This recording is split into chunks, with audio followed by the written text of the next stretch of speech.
करवीर तालुक्यातील केरले येथील कुमार हायस्कूलमध्ये इयत्ता 6वीच्या वर्गात शिकणाऱ्या 11 वर्षीय स्वरूप माने या विद्यार्थ्याचा शाळेच्या लोखंडी गेटच्या खाली आल्यामुळे दुर्दैवी मृत्यू झालाय।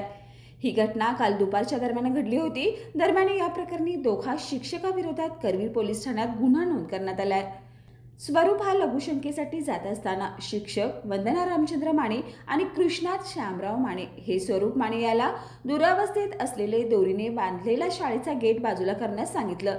त्यावेळी ते गेट त्याच्या अंगावर पडलं। या घटनेत त्याच्या डोक्याला गंभीर दुखापत झाली, त्यामुळे स्वरूपचा जागीच मृत्यू झाला। ही घटना शाळेच्या सीसीटीव्ही फुटेजमध्ये दिसून आली असून या प्रकरणी दोन्ही शिक्षकांच्यावर गुन्हा दाखल करण्यात आलाय।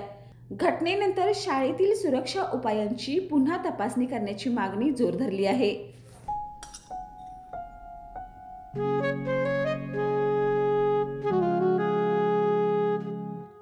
बाबा, आज येताना बासुंदी घेऊन या ना।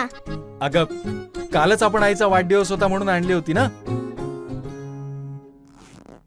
ऐकलं, गोकुळची बासुंदी पुन्हा खावीशी वाटतेय।